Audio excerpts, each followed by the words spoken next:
बचाने का हो टेंशन या फिर पेचीदे टैक्स नियमों की उलझन, अटका हो रिफंड या मुश्किल में फंसा हो आपका रिटर्न। हर मुश्किल सवाल का आसान जवाब है टैक्स गुरु, जहां आप न सिर्फ अपना टैक्स बचाते हैं बल्कि हम टैक्स की उलझनों को सुलझाने के गुर भी आपको सिखाते हैं।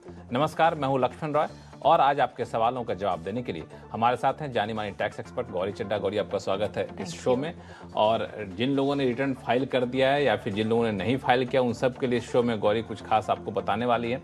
इसलिए मैं पहले बता दूं कि इस बार शो में क्या कुछ खास रहने वाला है। अगर आप रिवाइज या अपडेटेड रिटर्न भरना चाहते हैं तो हम बताएंगे क्या है इसके नियम, बचे हुए टैक्स चुकाने का अगर आए नोटिस तो क्या करें टैक्स पेयर्स, और साथ ही ये भी बताएंगे कि अगर आपने अपने परिवार वालों के लिए प्रीमियम भरा है तो क्या आपको मिलेगी टैक्स छूट। इन सारे मुद्दों पर बातचीत करेंगे, लेकिन सबसे महत्वपूर्ण मुद्दा इनकम टैक्स रिटर्न फाइलिंग को लेकर। काफ़ी लोगों ने रिटर्न फाइल कर दिया है।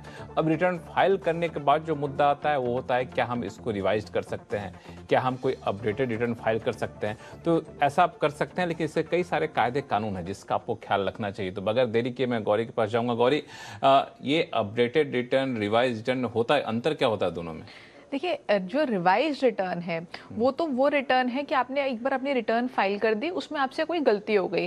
जैसे हमने देखा इस बार 31 जुलाई के टाइम पे बहुत लोगों ने रिटर्न अभी नहीं भरी थी और आखिरी के दिनों में भरी है, तो ज़रूरी उनसे कोई गलती होने का चांस बन जाता है। तो कोई ना कोई गलती हुई होगी जिसको आप रेक्टिफाई कर सकते हैं रिवाइज रिटर्न के जरिए। रिवाइज रिटर्न आप कितनी बार भी भर सकते हैं, इसकी कोई लिमिट नहीं है कि आप एक ही बार कर सकते हैं या 2 ही बार कर सकते हैं। अनलिमिटेड टाइम्स आप रिवाइज कर सकते हैं, लेकिन सजेशन मेरी ये है कि बार बार उसको रिवाइज ना करें। दूसरी बात ये है कि जो रिवाइज रिटर्न है ये आपको 31 दिसंबर तक ही भरनी है, उससे पहले फाइल करनी है, उसके बाद आप इसको रिवाइज नहीं कर पाएंगे।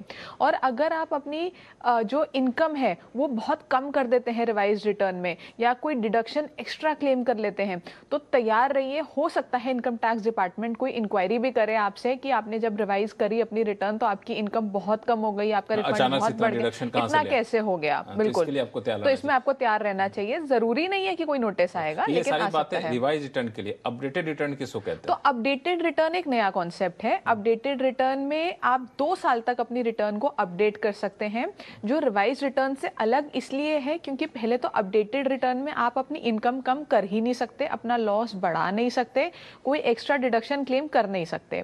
तो आप अपडेटेड रिटर्न सिर्फ तब भर सकते हैं जब आप अपनी इनकम बढ़ा के दिखा रहे हैं, आप टैक्स एक्स्ट्रा दे रहे हैं। और साथ ही जब आप इस पे टैक्स देंगे अपडेटेड रिटर्न में, तो आपको साथ ही पेनल्टी भी देनी होगी, इंटरेस्ट तो देना ही होगा साथ में। अगर 1 साल के अंदर आप इसको अपडेट करते हैं तो 25% की पेनल्टी है। 1 साल के बाद विद इन 2 ईयर्स अगर अपडेट करते हैं तो 50% की पेनल्टी है। तो अपडेटेड रिटर्न में आपके यहाँ से जो टैक्स, इंटरेस्ट और पेनल्टी जाएगी वो बहुत हेवी अमाउंट होगा। वहीं अगर आप रिवाइज रिटर्न फाइल करते हैं जिसमें आप अपना इनकम कम भी कर सकते हैं, लॉस को बढ़ा भी सकते हैं, एक्स्ट्रा डिडक्शन भी क्लेम कर सकते हैं, उसमें कोई पेनल्टी भी नहीं है। लेकिन जो लोग रिवाइज रिटर्न के दायरे में नहीं आते उनको अपडेटेड रिटर्न भरनी पड़ेगी। तो इसमें मेरा सवाल ये है कि अपडेटेड रिटर्न आप तभी भरें जब आप कुछ इनकम टैक्स डिपार्टमेंट को देना चाहते हैं। आप भर ही तब सकते हैं, आप उसके अलावा भर ही नहीं सकते। लेकिन ये रिवाइज में तो दोनों कर सकते हैं, हम कम भी कर सकते हैं। हम तो अपडेटेड में क्यों जाएंगे, हम तो रिवाइज में चले जाएंगे। अगर अपडेटेड रिटर्न का टाइम तो आपके पास 2 साल का है, रिवाइज रिटर्न आप 31 दिसंबर तक ही रिवाइज कर सकते हैं। अगर हम इनकम अपना बढ़ाना चाहते हैं तो हम 31 दिसंबर तक बढ़ा के दिखा सकते हैं। हमें अपडेटेड में जाने की जरूरत नहीं, रिवाइज कर सकते हैं। रिवाइज में चूंकि कोई पेनल्टी नहीं लगनी है। बिल्कुल बिल्कुल। तो फर्स्ट ऑप्शन तो आपके पास होना चाहिए हमेशा रिवाइज करने का, अगर आप वो कंडीशंस फुलफिल करते हैं। अगर आप रिवाइज की कंडीशंस फुलफिल नहीं करते हैं तो आप अपडेटेड रिटर्न में जाइए। लेकिन रिवाइज कंडीशन क्या होती है, कुछ संक्षिप्त में बता सकते हैं? देखिए, कंडीशंस तो यही है कि आपको सबसे पहले तो 31 दिसंबर तक रिवाइज करनी है, यानी कि असेसमेंट ईयर खत्म होने, फाइनेंशियल ईयर खत्म होने के बाद 9 महीने तक आप इसको रिवाइज कर सकते हैं। पहले ये टाइम पीरियड 1 ईयर हुआ करता था, या आपकी असेसमेंट अगर हो गई है तो उससे पहले, यानी कि कंप्लीशन ऑफ असेसमेंट और completion of 9 months from the financial year, which ever is earlier, में आप अपनी रिटर्न को रिवाइज कर सकते हैं। और रिवाइज करने की कोई लिमिट नहीं है, कितनी बार भी रिवाइज कर सकते हैं। लेकिन आपने कहा कि कोशिश करें कि ज्यादा बार रिवाइज करेंगे तो हो सकता है डिपार्टमेंट को शक हो कि आप और बार ना बार कि क्यों सिर्फ रिवाइज ज्यादा बार ना करिए, बल्कि आप रिवाइज रिटर्न में बहुत ज्यादा आमदनी में ऊपर नीचे दिखाया तो आप मान के चलिए इनकम टैक्स विभाग की पैनी नजर आप पर है, हो सकता है कि आपसे पूछताछ करना शुरू कर दे, क्यों ये पैसा कम हो रहा है, कैसे आपने डिडक्शन इतना ज्यादा क्लेम कर दिया। तो इन सारी बातों का ख्याल रखिएगा। तो इस बीच कई सारे फोन कॉल्स हमारे पास आ रहे हैं। सबसे पहला फोन कॉल है पटियाला से अनिल कुमार गोयल जी का। गोयल साहब नमस्कार, कैसे हैं आप? नमस्कार नमस्कार लक्ष्मण जी, बहुत बहुत नमस्कार सर। मेरा क्वेश्चन है कि मेरी एफ एंड ओ में फ्यूचर एंड ऑप्शन में 20 लाख की टर्नओवर है। ठीक है। 20 लाख की टर्नओवर पर मुझे 1.5 लाख का लॉस है। अच्छा। क्या यह रिटर्न जो है वो ऑडिट करानी जरूरी है? और दूसरा मेरा क्वेश्चन है कि जो ये लॉस है इसको क्या किसी इनकम जैसे डिविडेंड हो गया, डिविडेंड की इनकम होगी, एफडीआर की इनकम होगी, उसके साथ या कुछ एडजस्ट कर सकते MIS हैं की क्या? इंटरेस्ट है, उसके साथ इसको सेट ऑफ कर सकते हैं? ठीक है, ठीक है।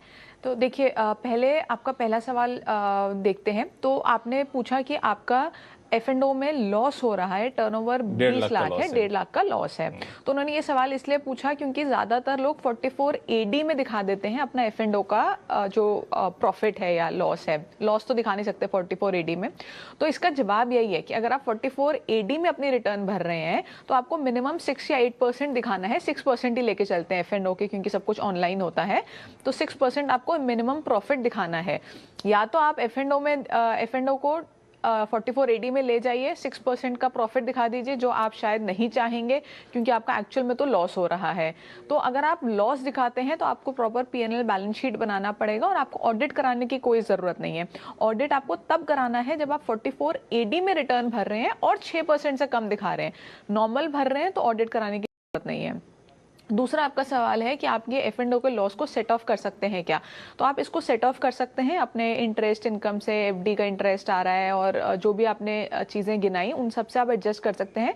बस जो बिजनेस इनकम होती है, क्योंकि F&O की इनकम को हम बिजनेस इनकम मानते हैं, तो जो बिजनेस इनकम होती है वो आपकी सैलरी छोड़ के किसी भी हेड से एडजस्ट हो सकती है। तो कोई अगर आपको सैलरी इनकम आ रही है उससे एडजस्ट नहीं करेंगे आप, लेकिन इंटरेस्ट की, आपकी डिविडेंड की जो इनकम आ रही है उससे आप कर सकते हैं। बिल्कुल, काफी महत्वपूर्ण बात आपने बताई। जो F&O की इनकम है उसको बिजनेस इनकम माना जाता है, तो बिजनेस इनकम को बिजनेस इनकम के साथ आप सेट ऑफ कर सकते हैं, सैलरी के साथ नहीं कर सकते। सैलरी को छोड़ इंटरेस्ट के साथ भी कर सकते हैं, डिविडेंड के साथ भी कर सकते हैं। चलिए फिलहाल वक्त है छोटे से ब्रेक का। ब्रेक के बाद आपको बताएंगे कि बचे हुए टैक्स चुकाने का अगर आए नोटिस तो क्या करें टैक्स पेयर्स।